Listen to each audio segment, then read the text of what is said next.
Okay, everybody, we are incredibly fortunate to have by far one of the most requested guests and regulars on the David Rutherford show, and that's Bryce. Welcome, brother. Nice to see you. Yeah, man. Merry Christmas. And it's great to wrap up the year with like an in-studio version of the podcast with you. So I'm glad we could make this work.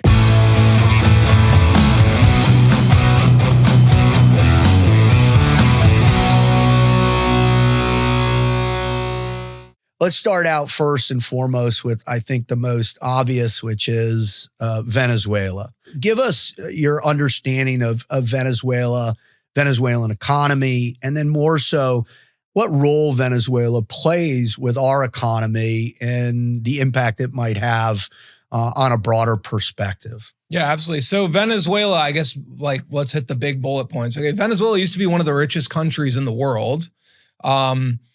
Famously, they went from a more market-based economy towards Hugo Chavez was elected. Okay. And Hugo Chavez nationalized the oil industry.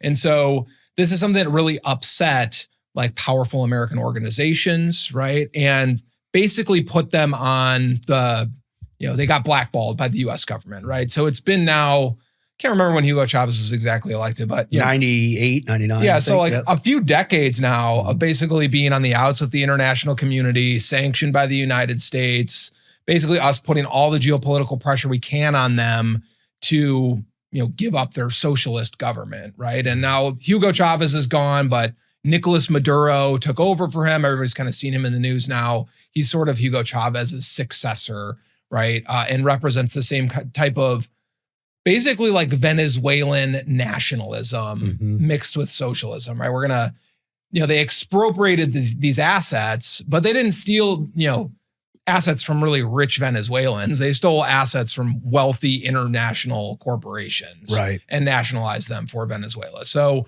that's sort of the origins of our dislike of Venezuela. It all comes down to like the oil industry for the most part.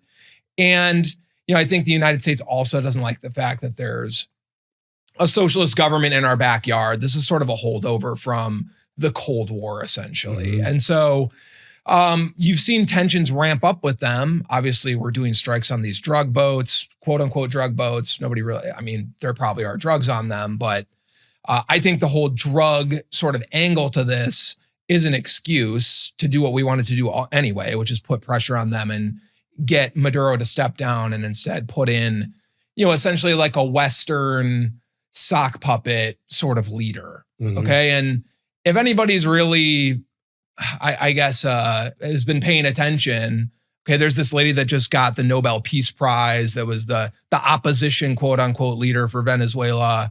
The exact same thing happened in Trump's first term. There was a guy named Juan Guaido who was supposedly like the Democratic person that the people of Venezuela really wanted. And we tried to install him kind of multiple times. It didn't really work out because the reality is, as much as in the United States, we want to make this about like socialism versus capitalism. And again, I think a lot of this is a holdover from the Cold War and the Soviet Union and all this stuff. It's really more about nationalism for the Venezuelan people. And they probably don't really love Nicolas Maduro that much. Hugo Chavez was extremely popular, but when we tried to put in Juan Guaido, there was 1 million person something march on the Capitol in protest of like this Western sort of attempt to install Juan Guaido in power. So it's not really about socialism as much as it is about nationalism, I think, for the Venezuelan people. And for the United States, we're talking about like wealthy, powerful corporations that are upset about their assets being expropriated. And I think for Donald Trump, like there's a reasonable case to be made like, hey, if there were Western companies in there helping with this infrastructure, I think they would be generating more oil. I think factually speaking, like a non-socialist economy would probably be good for Venezuela, right? But part of their problem too is just that we've been sanctioning them so hard and for so long. And at this point, I think you're seeing these strikes on these drug boats. Really what this is one, we want to get rid of this government. We have for 3 decades. Okay. So nothing's really changed there, but you have Donald Trump, who's like a media branding guy who's very good at attention, right? I think these drug strikes are essentially what have, one, put pressure on the Venezuelan government, right? Seize the oil tanker as well. It's a big part of their economy. But two, it's really about sending a message to the rest of South America. Okay. Because what's really going on here, in my personal opinion, is like Monroe Doctrine 2.0. Monroe Doctrine is about like the United States controlling its own hemisphere and keeping other world powers out. And I think what's happened is basically mostly China, but Russia, a little bit in Venezuela. You've seen these other geopolitical powers, muscle in, give a lot of money for infrastructure, kind of sowing influence in South America, and the United States doesn't like that. So that's why I think the Venezuela conflict has ramped up again. You've seen a similar thing with us, like supporting Colombia, for example. There's like a couple other examples down there. I think this is more about like the Monroe Doctrine than it is about drug boats or even really Venezuela in general. I'm trying to remember the name of that like general that was down there that helped like South America break away from Spain. It'll come to me eventually, but famous general that helped basically liberate South America from like Spain and the other sort of like colonial powers at the time. I believe he was Venezuelan. So part of this I really want to emphasize is like, I think for them, it's about nationalism. It's about independence from like colonial powers. And that message just resonates in South America if you talk to anybody from South America. So you've got the United States trying to exert influence, Monroe Doctrine, keep the Chinese out. And you've got sort of these Latin American countries wanting to maintain a little bit more independence and like decision-making power. That makes sense. 2 weeks ago, I interviewed a gentleman by the name of George Pizzulo. He's a New York Times best-selling author. He's written like 30 books. One of my favorite GWAT books called The Jawbreaker, which is the story of Gary Bernstein, a CIA paramilitary case officer who led the charge in the invasion of Afghanistan. He was on the case or the trail of bin Laden. There's this famous Mexican standoff that took place, as he and his Delta CIA ground branch team were like an hour away from him. And then there was this like, we want more money. And then he tried to get Tommy Franks to launch Rangers to cut off the border. Anyways, George Paluzzo teamed up with Gary Bernstein recently and another guy named Martin Rodil. And Martin is a Venezuelan American who's been working for the DEA for the last 20 years.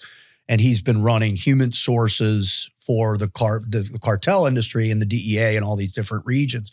Well, after the 2020 election, they partnered up and they have their own consulting firm, asset recovery firm. And they conducted a massive investigation and discovered, they believe, that all of Dominion voting machines and Smartmatic voting machines around the world are controlled by source code that originated from Chavez, these three Venezuelan American coders who actually started, Smartmatic started in Delray Beach, Florida, and they live in Boca, some of them. And they, these guys believe that that's the reason why socialism swept over South America.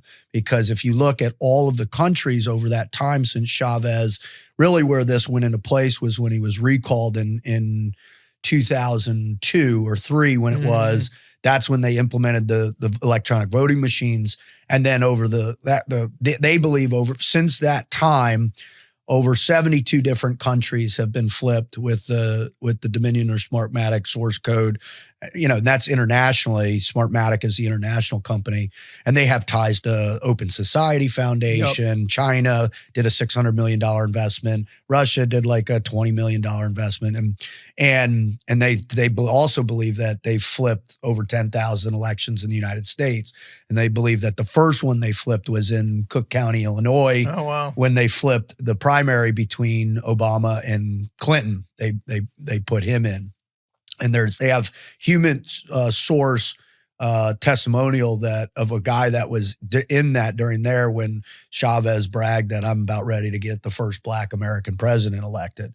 I bring that up because, some people are saying that this is a derivative of that, right? That the Trump administration obviously fully believes, or Trump himself fully believes, and people within the administration fully believe that 2020 was completely stolen. Mhm. I think I had another guy on named David Clements, who's a former prosecutor in New Mexico and did an investigation for years and was a big part of the cyber team led by Mike Lindell to discover what happened. And he believes the same thing. Many people, there's thousands of people obviously that believe it, i.e. January 6th. And that this is a bigger part of the whole thing. That being said, I agree with you. I think that's a bunch of it, but I also agree with you that it's this oil play, because when you look at the organizations that really had a pivotal foothold in Venezuelan, oil production, it was Chevron and Exxon and all these. Yep. I think Shell was down there maybe, but it was all these big consortium, international oil organizations that were kicked out and lost access to that. Yep. So I think it's one of the more complicated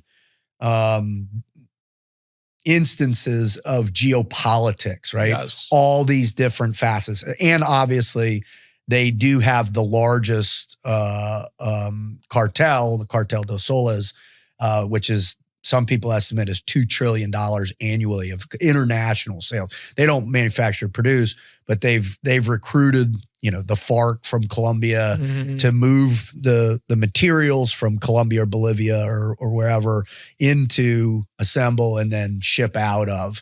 And then, also I had a couple GWAT guys that I was listening to last night were saying that, potentially what's also happened are massive arms deals. So on those oil tankers, it's not just oil, it's cocaine, it's arms deals, it's a lot. They got caught with a lot of Russian arms. Yeah. I believe this was maybe Trump's first term, or maybe this is a Chavez thing, but there's a longstanding relationship between them and Russia. And that's right. I almost look at Venezuela, at least personally, right, as like the Western Hemisphere's version of like Iran. Yeah. Okay. Yeah, because the exact same thing happened in Iran, where you had like a nationalist leader, and I believe this is like the 70s, or I guess this would have been the 60s that this happened. Nationalist leader comes to power, wants to expropriate the oil industry, at least keep a little bit more of the profits. And the infrastructure was all owned by like Great Britain and the United States at the time. And, roughly like a pretty moderate guy, actually. I think he just wanted to keep a little bit more for like, Iran itself, right? Yeah. And what we did is we basically staged a coup and got rid of him, right? And this led to the Shah being in power, who was very unpopular. It was 53, yeah. Right. And then obviously this culminates in the Iranian Revolution, right? And it's been like a theocratic state ever since. Right.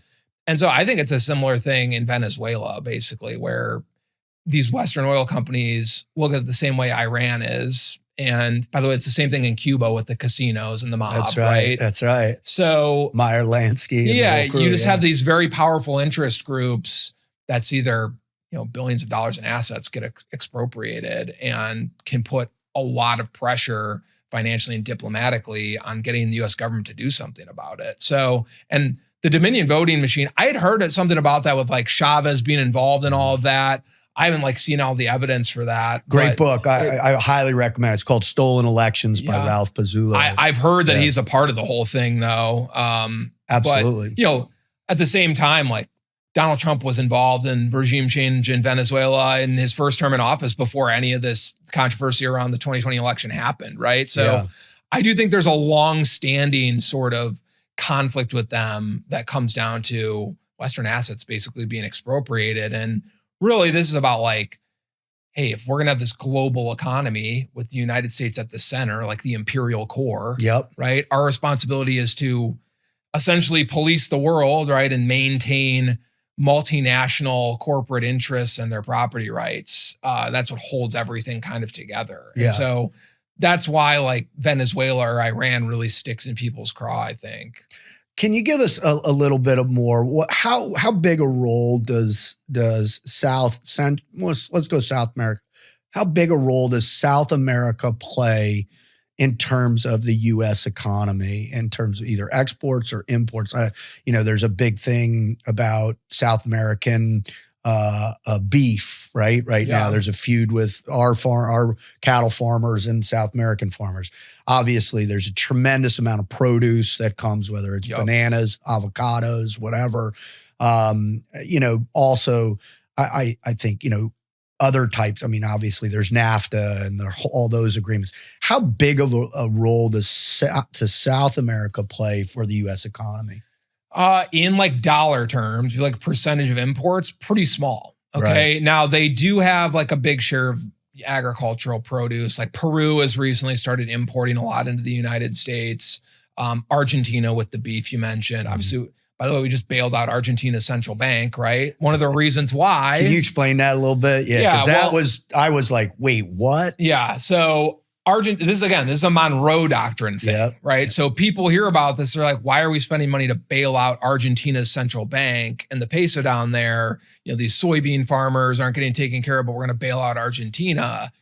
Again, it comes down to Monroe Doctrine. You can either have, Javier Milei in there, who's kind of a pro-Western or kind of like almost like a libertarian type ideological with his chainsaw, right? Guy with his chainsaw. He's very entertaining, right? That's sort of turning the ship in Argentina after, I think it's been like 70, 80 years of like this big government nationalist policy, down there. And it's either him or it's going to be somebody that's less pro-Western, right? That's kind of the idea. So we're going to bail him out and keep him in office because he's an ally. A similar thing happened in Brazil, right? The tariffs on Brazil because of their political situation. We're going to tariff Brazilian coffee. We did that because Jair Bolsonaro, who's like a kind of Trump, pro-Western guy, basically got thrown in jail by the socialist former president, Lula da Silva, who was also just in jail, right? Brazil's crazy. Yeah, Brazil's crazy right now. But the way to understand a lot of this Latin American political stuff is it's the United States exerting Monroe Doctrine down there. Got it. So there's all this kind of like chaotic different stuff happening. And by itself, it seems like, why are we intervening in Argentina? It doesn't matter. It's about getting as many governments on our side versus like China as possible. That's right. But to wrap back to your original question, I don't know the exact numbers off the top of my head, but all of South America, it's going to be something like 15% of U.S. imports at maximum. Got it. It's mostly commodity things like agriculture. What you're starting to see, though, is ever since the COVID pandemic and the fact that China controls certain elements of supply chains, right? Rare earth elements have been a major issue recently, or lithium recently. We've started to look in South America as an alternative source of supply for some of these key elements. Like Chile famously has like one of the biggest deposits of lithium in the world, right? So I think you're starting to see more and more relationships get built down there. And again, I think the idea for the United States is we can't keep policing the entire world. We have to retrench a little bit here, do a little bit of like a fighting retreat and gain our strength and like rebuild supply chains in a more resilient way. Everything can't come from China and the Far East anymore. And so Latin America is kind of a natural place to do that. And I think once we started looking down there again and paying attention, people realized, oh, hey, the Chinese are paying for all of the ports to be modernized in Peru. Like they're doing all this debt diplomacy stuff down there, which by the way, they learned from us, right? People are very upset at China, and I understand why. And again, I'm on America's side, right? Yeah. China is incredibly impressive because they basically have taken everything that the United States did to grow into a world superpower, and they've just copied us. That's right. Right? That's the right. tariffs, the industrial policy, the keeping out imports, the building up domestic industry. That's called the American system. Yep. We invented that in the United States, right? Debt diplomacy. You could argue the Brits invented it. You're right. Mercantilism or whatever. Yeah. But, debt diplomacy, right? Lending you a bunch of money so you can build a hydroelectric dam that we know is never going to work. That's right. Right. But Westinghouse gets the contract. And then the government owes us a bunch of money. And then when they can't make the payments, which we knew they wouldn't be able to, we get to come in and influence the political situation, right? So China's just doing the same thing we did. Yeah. It's interesting. Part of the story with Gary Bernstein, after Afghanistan, he ended up becoming the station chief for Bolivia.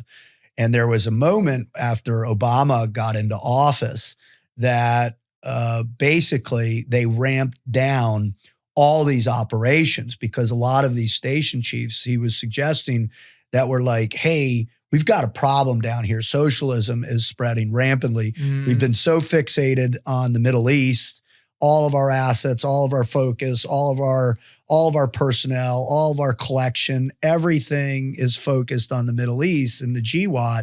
We've negated this responsibility, thus allowing this massive flourish of national socialism. I mean, I think in many tastes that's what it is, right?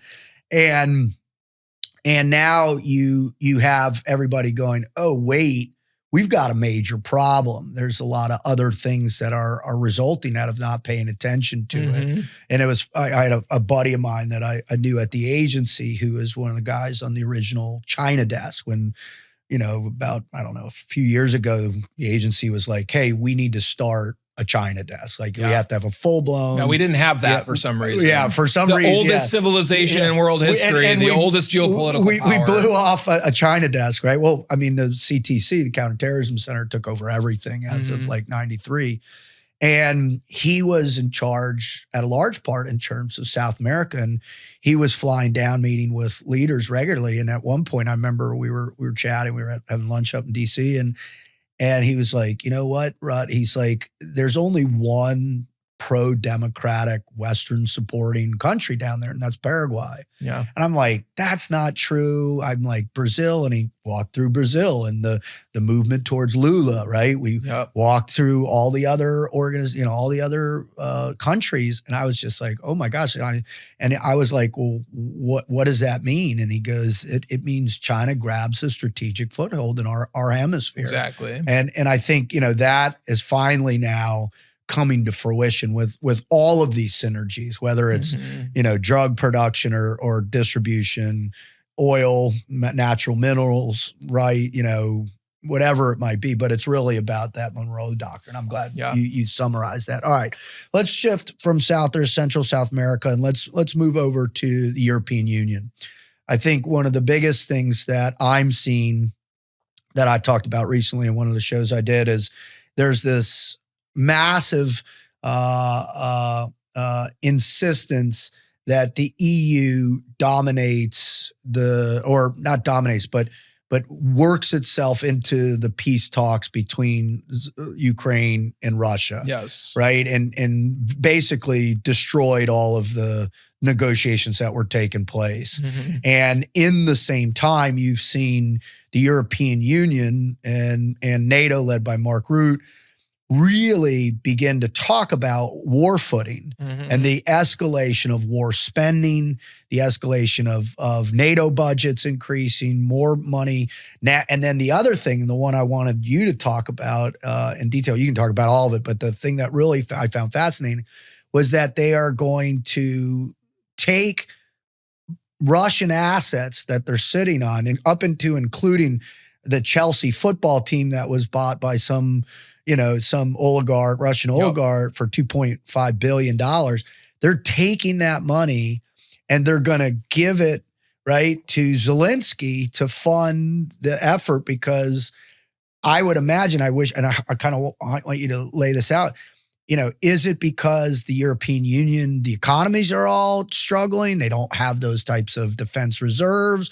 And then also do you know of any time where, hoarding, civilians, if you will, their assets and using it to fund a war against their own people? I just think this is a ramp up in a way that could have profound negative impacts and ultimately lead to, I think, a conflict probably in Eastern Europe. Yeah. So it's really interesting to see like the Europeans here, because typically, right, like at least my whole life, it was always like the United States sort of dragging the Europeans kicking and screaming into different conflicts. Brilliant. And they'd always be really upset at us. And by the way, I think the European, like normal people, are still that way. Yeah. I think they look at their leaders now and they're like, what is going on here? Well, sentiment on the street is hilarious. I love the interviews on the street because you can't find a single young person in any of these countries, Germany, Switzerland, London, anywhere that are like, yeah, we'll go fight for sure. We're up for it. That's exactly right. And, I think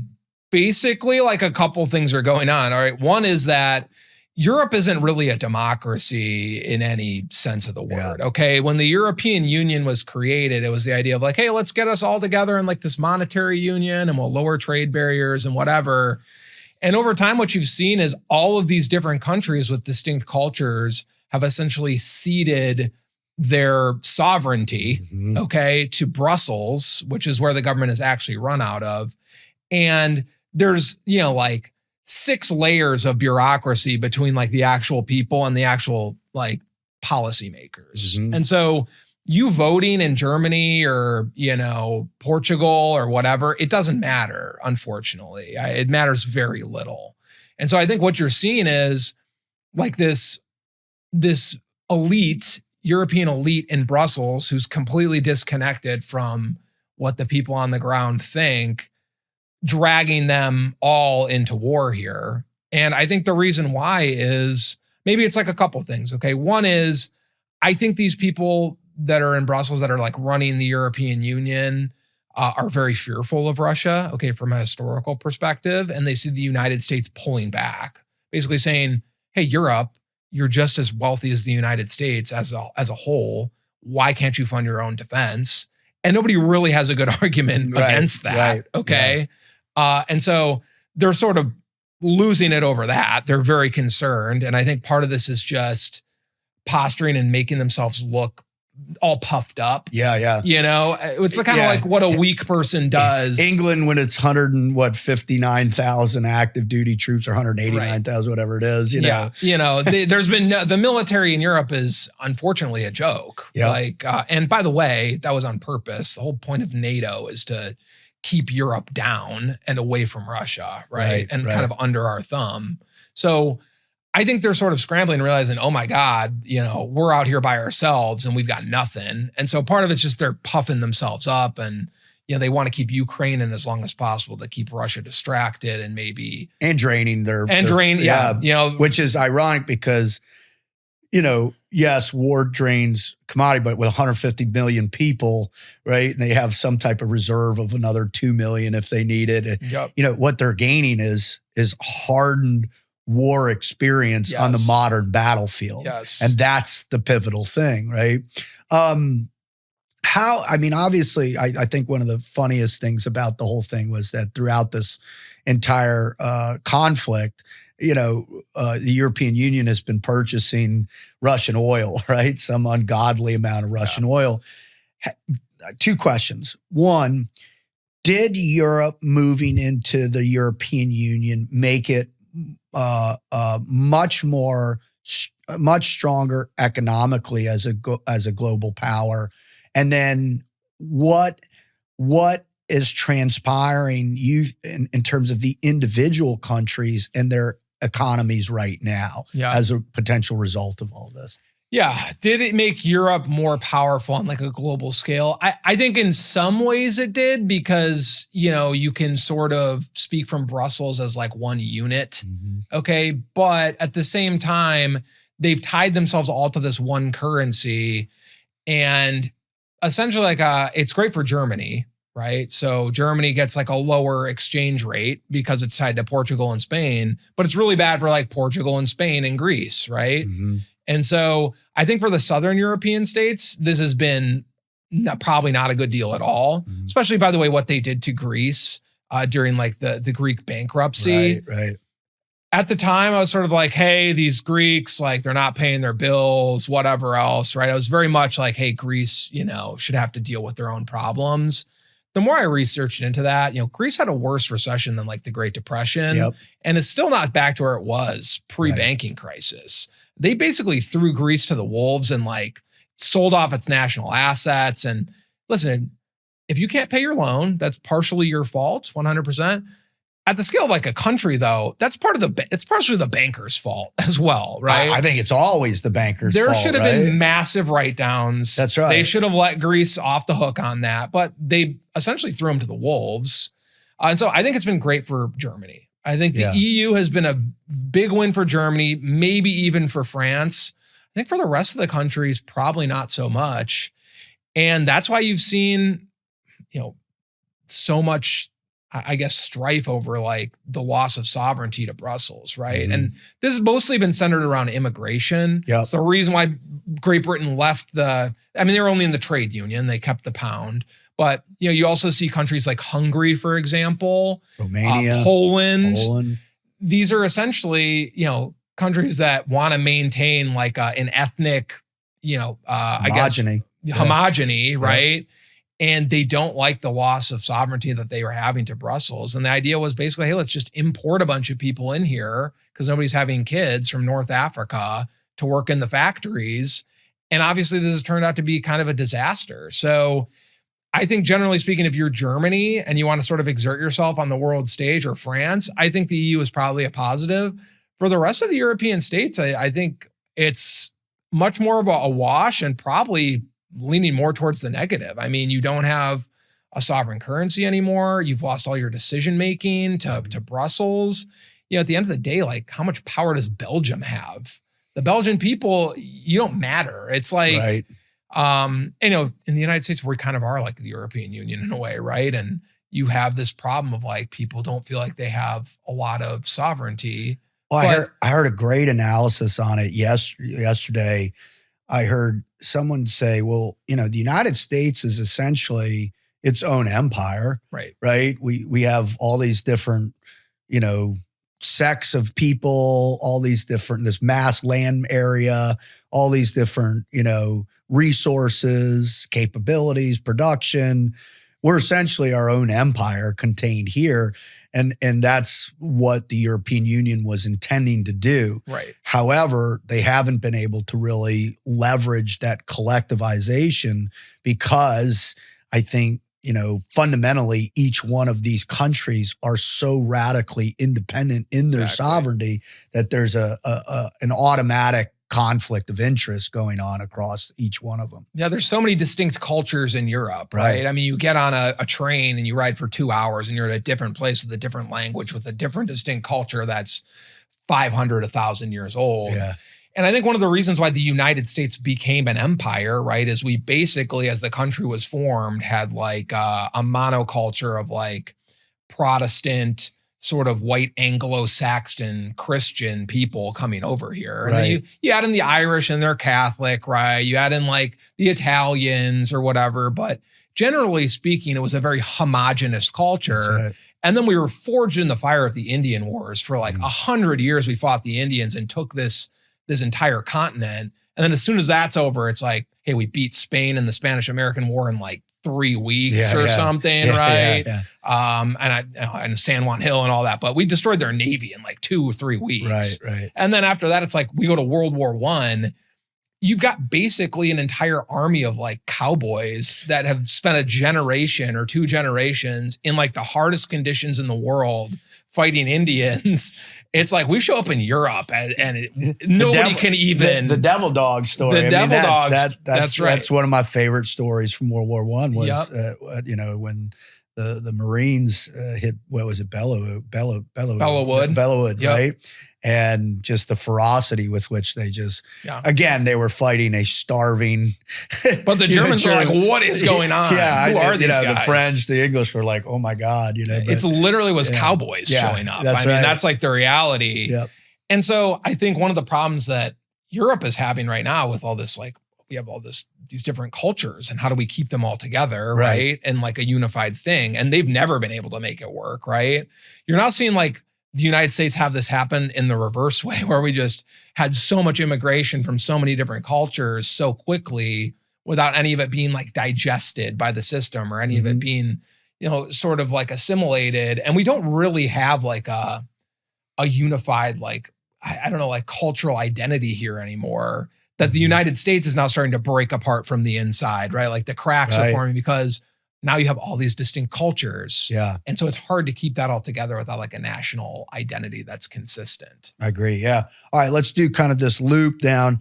We've been seeing a tremendous amount of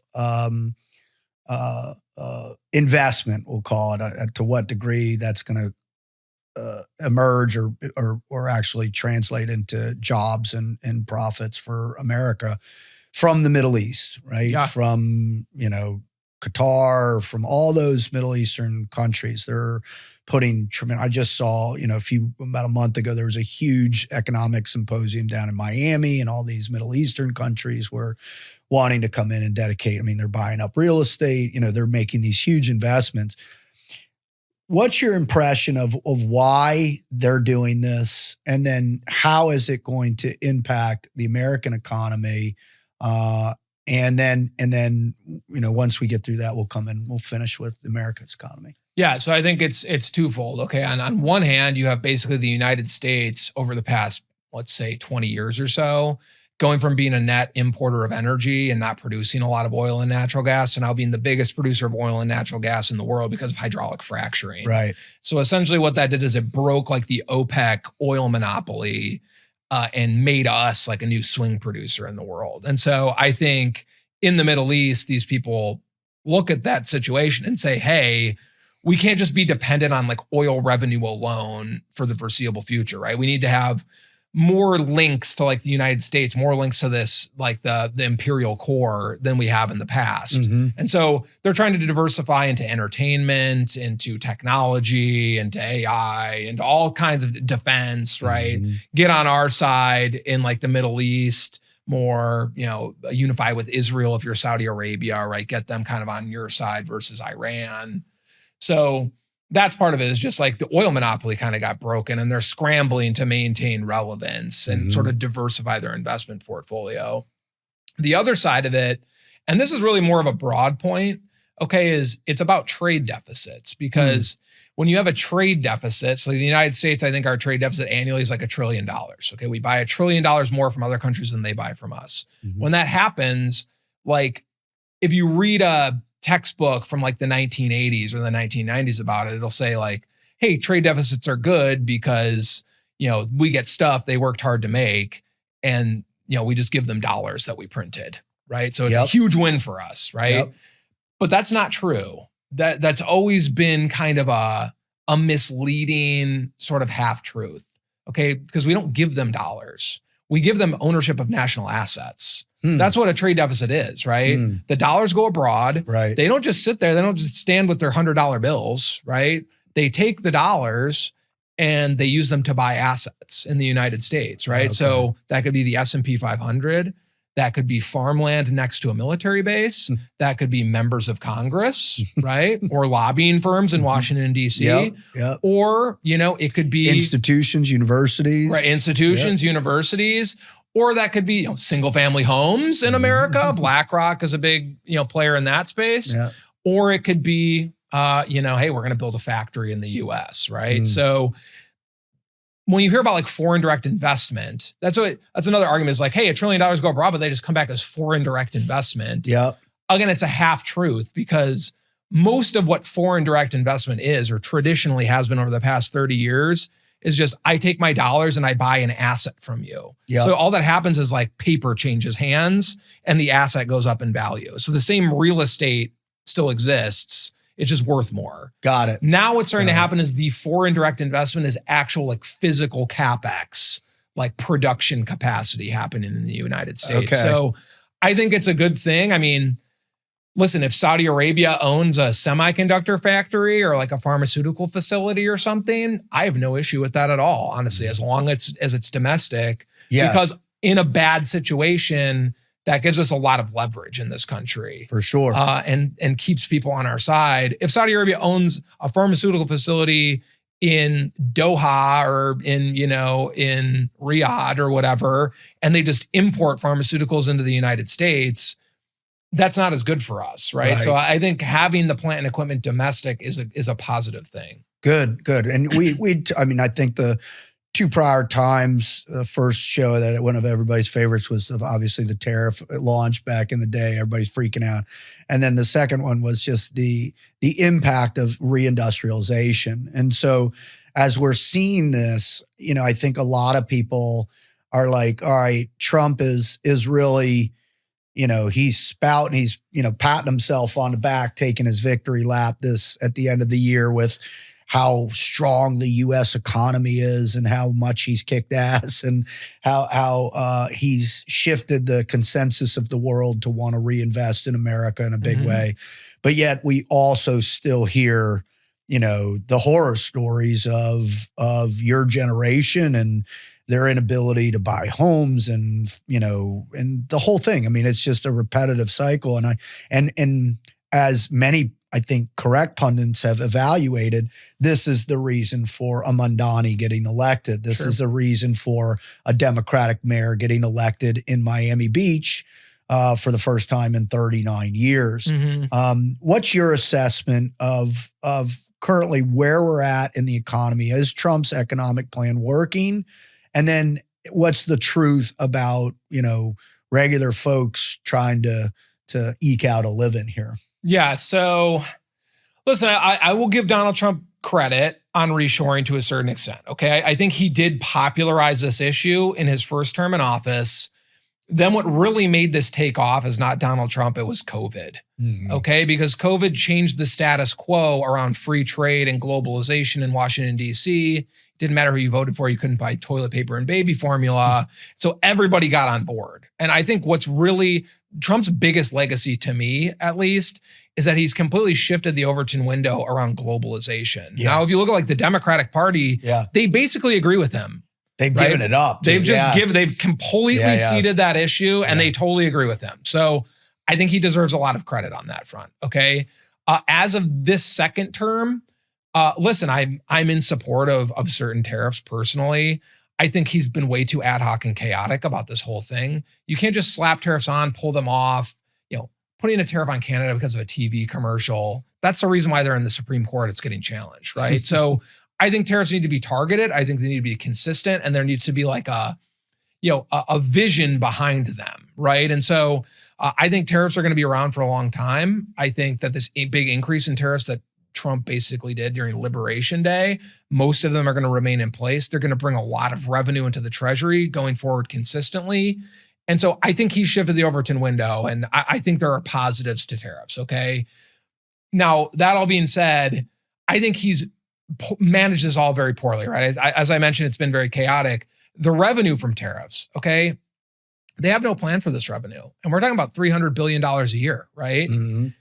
They should earmark every single dollar that comes into the Treasury from tariffs for infrastructure modernization and other types of industrial policy investments. So I'm going to invest in Intel and take an equity stake. I'm going to invest in this rare earth element mining company and take an equity stake. That should just be tariff money going into there. You think the government should take an active stake in these companies? I think they're going to. I think there's nothing really new about this. They did this with the automakers during 2008, 2009. Oh, that's right. And I think that the situation is relatively dire.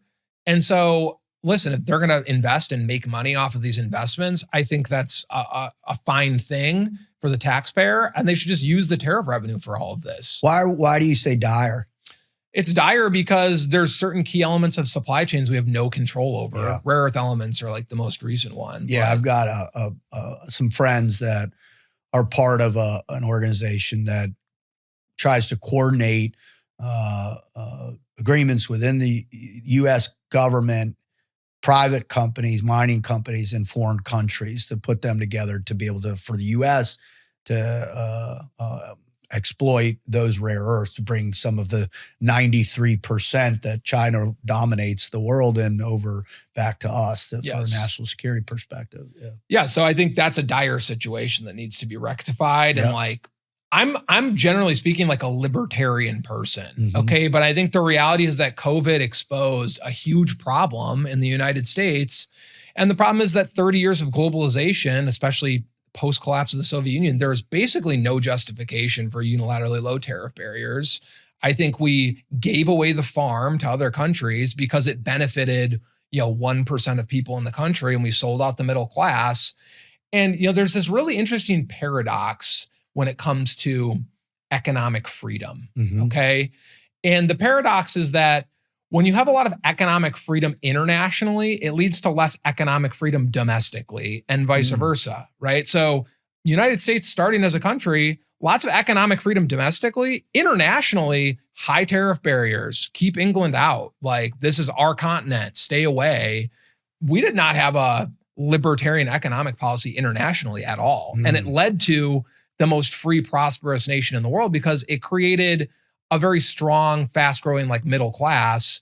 And to have like a democracy that thrives, you need broad representation. You need people that are paying attention, that are invested. If you have a bunch of people that don't own assets, and we'll get into that shortly, they have no stake in the future and they just become demoralized and don't want to participate. And so you need a kind of a broad middle class to generate like a consistent, self-renewing republic. And I think the way you do that is, internationally, economic freedom is not the priority. Domestically, economic freedom is the priority. And you have what we have, which is globalization, in my opinion, created this huge stratification in wealth. All, 1% of people have all the money. Well, when they have all the money, they're going to use it to lobby the government. The only people they really have any kind of like cultural affinity with are elites from other countries because they're just traveling to Europe or they're traveling all over the world. They're not like in their hometown at all. And so it creates this like supra like national class of people that are sort of like untethered and that really only have like affinity for each other. And I think it's a huge problem. And it's led to us importing a lot of like Chinese style, like, censorship into the United States. How do we keep these, these proles, these peasants from rebelling, when the idea should be, hey, how do we make our own country people feel appreciated and part of like a greater collective that maybe I'm leading here, right? There's no noblesse oblige with the ruling class in the America or really anywhere else anymore. So there's a paradox of freedom. And I think we should go away from international economic freedom towards national economic freedom and focus on, the domestic people in America. I think that's like the ideal way to do things. But okay, all that being said, we'll talk about asset holders in a second. The United States economy. Okay, Donald Trump is bragging about the US economy. And like, listen, on the surface, like the economy is doing fine, I think. Like the jobs numbers we've gotten now after the government has reopened shows the labor market's adding 70,000 jobs a month. That's slower than last year, but it's really slower because we cracked down on illegal immigration heavily. Right. We've laid off 300,000 government employees in the United States. That's a policy choice.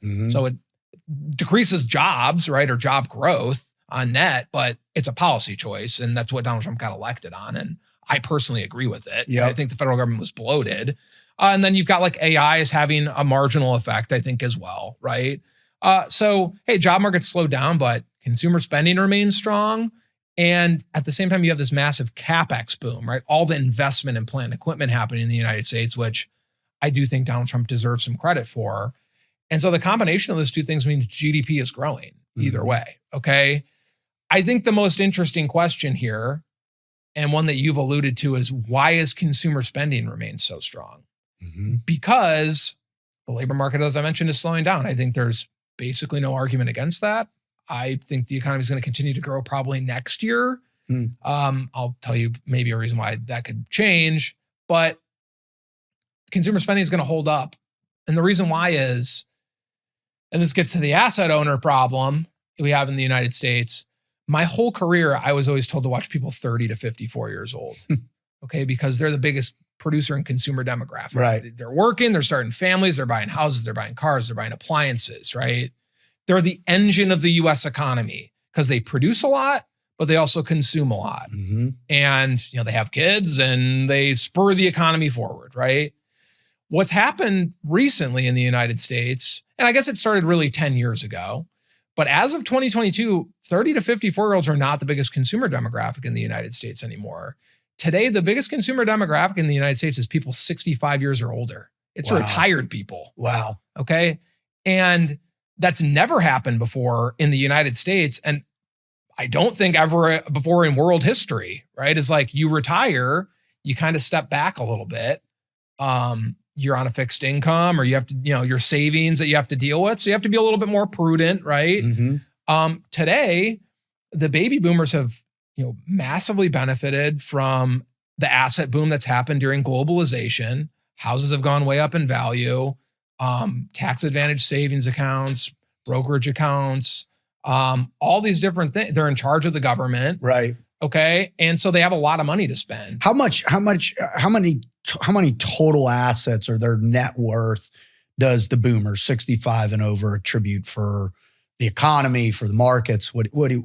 How big is that? I mean, they're 22% of consumer spending as of, I think, is 2022. So okay. I'm guessing it's higher today because it's been on an upward trend line for 12 years or something. So maybe a quarter of consumer spending is baby boomers that are retired. Okay. That's a lot.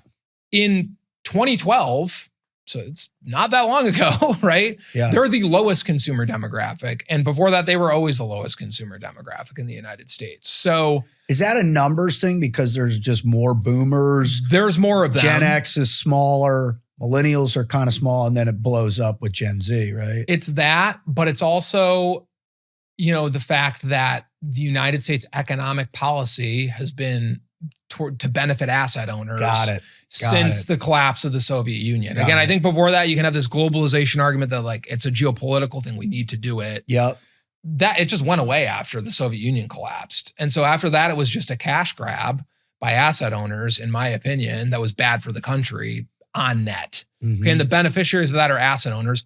I own a lot of assets, right? It's good for my brokerage account, but we're getting to the point now that like the entire economy, the consumer spending is like the top 10% are 55% of consumer spending, top 10% of income earners. And then retired people are 25% or something, right? Yeah. Now there's overlap there. It's not 75% of consumer spending, but if you're a normal person, a working person, you're getting a much smaller piece of the pie. Yeah.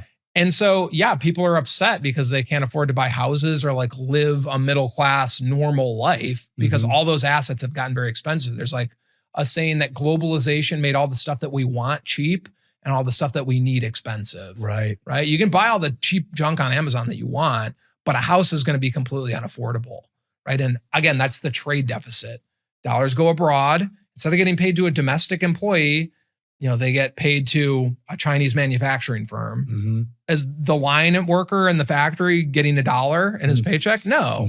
Management's keeping the dollars. It's going to the Chinese Communist Party. It's going to the finance sector, who have billionaires over there. Then they reinvested in assets in the United States. Right. So it's made wealth inequality worse. It's made assets way too expensive in the United States. And the entire economy is basically asset owners are running everything now. Right. And AI probably makes that worse, honestly. And so I think you're going to see a massive backlash continue to happen. It's being shown up as like Mom Donnie in New York or whatever. Socialism is becoming more popular because people that did everything right and got the right degree and took out a bunch of student loan debt or whatever, can't afford a house, can't afford to get married, can't afford to have kids. And they see this as very inequitable. And listen, the baby boomers saved money and they did what they were kind of told to do. And so I'm not blaming them specifically, but it's nice that, hey, asset owners are a huge chunk of consumer spending because the job market slows down, people spend money still, right? It makes the economy a little bit more or like less cyclical and makes it more stable, right? But the problem is, hey, if you have all the money and you're retired and somebody who's is trying to start out and buy a house or have kids, doesn't have any money till they're 40 years old, right? Well, by the time you're 40, you can't really have any kids. That's right. That's the problem here. Yeah. I think that's the real issue. If there was no biological clock around reproduction in humans, which there just is scientifically, okay, this would be less of an issue. But the problem is it's taking away people's future essentially because they can't afford to do it in like that window where reproduction is viable. 25 to 35, right? Exactly. All right. That's an incredible assessment. Thank you. All right. Last question. It's two-part. One, moving into 26, do you feel the economy is going to be steady? Is it going to be, we're going to have some volatility? If so, where might it originate? And then your last little thing, what can people younger in your opinion, really focus on in terms of developing those assets, developing, a way to increase wealth and prepare and plan for the future? Yeah. So I think next year, okay, you've got, again, top heavy asset owner consumer base. That's not going to really change. So they're going to keep spending money no matter what. They don't care how the job market or the economy really is, right? As long as the assets are worth a lot of money, they're going to spend money. Also, baby, once you're retired, it's like you're going to die eventually. So you don't want to take it with you. That's kind of the idea. Right. I'm not trying to broad brush the baby boomers, but that's kind of the idea of that generation. Okay. Well, those assets are going to transfer to a certain degree, right? Maybe. Yeah. If they don't spend it all, there's like a whole movement to like, hey, don't take anything with you. Right. Warren Buffett's not leaving money to his kids. That's kind of a more public, I guess, display of what's consistent in that generation. Which is like, I had to do it myself, so you should too. Yeah. Okay. So consumer spending is going to probably continue to increase. At the same time, you have massive foreign direct investment, CapEx happening. So the two of those things mean GDP goes up. Yep. Right? So I think the economy probably grows next year. What could change that is the AI bubble pops. Okay. I think that's by far the biggest risk here because, listen, it's 7 companies have driven everything for years. It's a very powerful story. I understand that. I look at AI in my life and I see most of it as like, it's kind of a parlor trick, right? It's interesting that ChatGPT can summarize things, but like it's not really revolutionizing production in the United States at all. No. We don't really see it in productivity statistics at all. MIT did a study, 95% of businesses that buy AI tools see no return on investment. Wow. So that's MIT,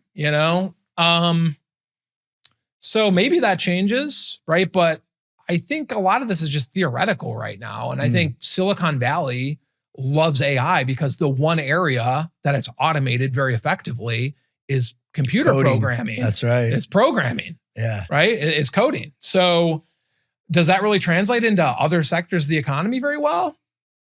So far, not really. So I'm worried that, hey, something causes the music to stop. These stocks fall. Okay, if they fall, they're going to fall in tandem. It's going to cause a big correction in the stock market. If that happens, one, those asset owners that are doing all the consumer spending, they look at their brokerage account and it's down a lot. Yeah. They might pull back. They might not take that second vacation to Europe this year. Right. Okay. I guess does that really impact consumer spending in the US? Probably not, but you get what I'm saying. Flights, whatever. Number 2 is all that AI data center construction that we've all heard so much about this year. All those companies probably pull back on CapEx and AI data centers as well, right? The factory construction is going to keep happening anyway. It's 4 times as much as data centers. So I think there's some tailwind still, but CapEx slows down in that situation. Okay. And so you have a 1-2 punch of like less consumer spending and less CapEx. That could cause a recession. So it's AI and its impact on the economy and the story sort of falling apart that makes me the most worried. Got it. As far as like what could a young person do to get ahead? Man, I think like spend as little time in like the digital world as possible. That's like my gut tells me like you waste so much time in the digital world. I'm just as guilty of it as everybody. I travel for work. I'm in the airport. I'm stuck on my phone. But I hate looking at it. It also, it benefits your profession as well too. It gives you a greater assessment of all things. So. I'd like to say that, Dave, but I don't think it's really true. Bryce, I love it. I think that maybe 30 minutes of my day on social media, maybe that's beneficial, but it's really, if I want to know about something, I read a book, right? Right. Read more books. Go outside, have hobbies, interact with real people. Any time you spend in the digital world is probably a complete waste. 90% of the time you're on your phone is a waste of time, easily. These companies don't care about you. Everything that's free is not actually free. You're being sold as the product or you're being sold commercials. Like Instagram is a giant commercial. So I think just if you can interact less with digital spaces, and that takes a lot of discipline. Yeah. It's very difficult to do. Create more bonds with people. Just literally build a skill in the real world, whatever. This stuff doesn't seem like it matters, but the older I get, like the more I realize like I was so lucky to be raised in the 90s when the internet didn't exist. And I was like Huckleberry Finn in like the woods for 8 hours a day. And So awesome. I know how to make eye contact with people. And I just hate the internet, honestly. Yeah. The more powerful it gets, the more I hate it and resent it. Yep. And I think the less time you can spend in digital spaces, like, other than watching the Dave Rutherford podcast, right? No, man. If people turn it off and go outside, I'm happy. Go outside, touch grass. Like, I know that's sort of a stereotype, but put your time into something else, build a skill. And like this stuff, it doesn't seem like it matters, but it compounds over time. Yeah. Like me and you connected over firearms, right? Yep. I didn't get raised with firearms. I was just interested in them. And I put a lot of time into like investigating and buying them and playing around with them and like learning to shoot. And most of that time was by myself. I didn't have anybody else to do it. I never put it on Instagram, but it creates a connection with somebody, right? I love That's it. how the world works. Yeah. So less time in digital spaces. Anybody that tells you it's about staying in touch with people or it's all bull, it's all lie, it's justifying addiction to digital technology. This stuff is not helpful at all for the most part. Awesome. All right. Last one is, what's Santa bringing Bryce in terms of firearms for Christmas? What is Santa bringing Bryce for firearms? You know what? I don't think I'm going to have any other guns. Well, that's not true. So 2 of my buddies just bought some land in Texas. Nice. So as a gift, I bought them like a lever action rifle. Oh, so wow. it's not really for me. I guess I purchased it and I'm going to receive it, but then I'm just going to pass it right along so they can, play out their cowboy fantasies out there. Right. Are they going to build a range for you, bud?